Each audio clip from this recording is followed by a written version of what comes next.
Hey guys, good morning. What is up? Derek from Bomb Socks here. Good to be with you for another exciting episode of BOM-BITES. We are here to help you feast upon the words of Christ, one bite at a time. So today we are starting King Benjamin's address. Last couple days I gave you a little context on who he was and a little bit about how he felt about the scriptures. And now we're getting into his actual address starting in chapter 2.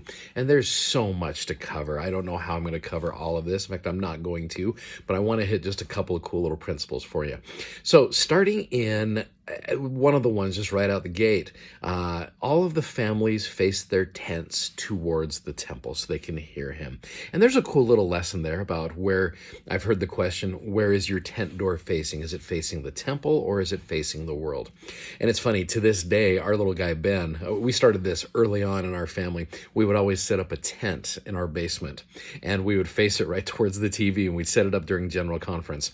And we could sit there and watch General Conference during it. And our little guy Ben, to this day, just a couple of weeks ago when we had General Conference, he goes, can we set up the tent? And so the tent was set up and Ben watched General Conference from the tent as it faced the TV. So face your tents towards the temple. There's some cool stuff there with that. He goes on and he starts off in verse number 9 of chapter 2.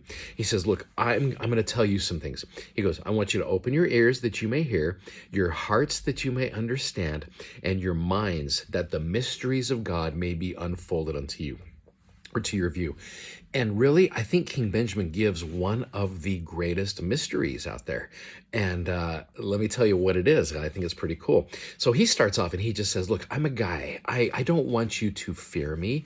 I didn't bring you here so you can just sit there and worship me. He's like, I didn't do that. I don't want you to think that I myself am more than just a mortal man. I'm like you. I'm like yourselves.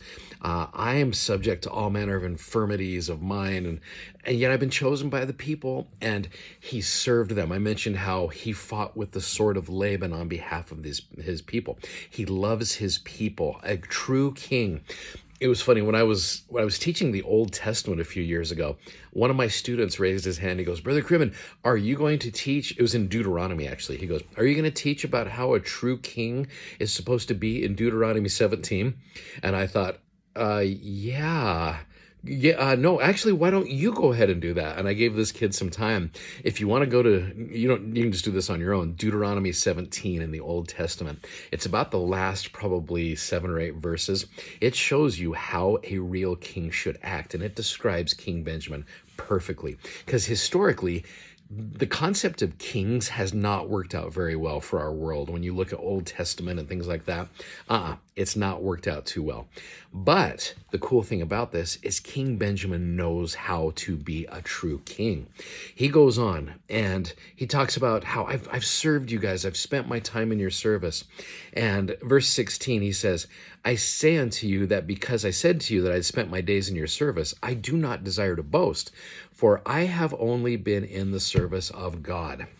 And then you get to one of the most iconic verses, Mosiah 2:17, where you guys know where it says, when you're in the service of your fellow beings, you are only in the service of your God. And that's such a good verse when it comes to serving others and knowing how when you are serving others, you are serving God. That's what God wants from us, is he wants us to serve others. Oftentimes in that verse, we neglect to read the first words of that verse. Remember, King Benjamin has brought them here to show unto them the mysteries of God. And King Benjamin starts off verse 17, which again, we usually forget this part, but I think this is a key element. He says, and behold, I tell you these things that ye may learn wisdom, that you may learn that when you're in the service of your fellow beings, you're only in the service of your God. He's like, I'm telling you all of these things that you can be wise and learn to be wise. And I remember watching a inspirational message, formerly known as Mormon Message. It's called Lift, and it talks about this priesthood quorum that goes out and they help this lady in their ward who's got some physical disabilities, and how at first it was kind of a burden on them, but it eventually brought them together as a quorum, and they helped her out, and they found themselves getting closer to God. One of the brethren in this video, he says one of the phrases that has always stuck. First time I heard it, it has really taught me wisdom.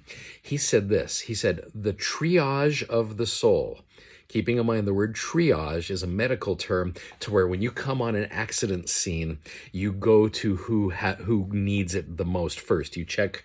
Anyway, he says the triage of the soul is turning outward rather than inward. And I love that phrase. Is, when we are usually, when we're struggling and when we want to have a pity party and invite our two best friends, Ben and Jerry, to our pity party with us, that's not going to do it. And I mean, you can have some time to just relax and watch Netflix and do that. But if you want the real triage of the soul to find what part of you needs the most help, go out and serve other people. And that's what King Benjamin says when he says, I tell you these things that you may learn wisdom. I want you to be wise in knowing that if you really want to serve God, you serve his children. And again, that's one of the wisest things, and that's what makes King Benjamin a great king. So I hope that's something that you can figure out in your own life right now, again, while we're still in quarantine, how to figure out how to serve God by serving your fellow man. And there's tons of ways to do it. Anyway, there's lots of them out there. I'd love to hear, actually, in the comment section, if you get a chance to do this, I'd love to hear this. What are some ways that you have seen service opportunities take place during this time of quarantine? How have you seen mankind served during this time period? And this could be something to where you think about as an individual or as families. You can maybe develop a little bit of a plan of some things that you could do to still serve God by serving his children. And that, my friends, is wisdom. I can testify to you that that is true. Hopefully this helps you. Thanks for watching. You guys have a great day. Thanks for watching. Thanks for subscribing. And thanks for sharing these messages. Get them out there so that we can help the world learn wisdom. Have a great day. Godspeed. Bye-bye.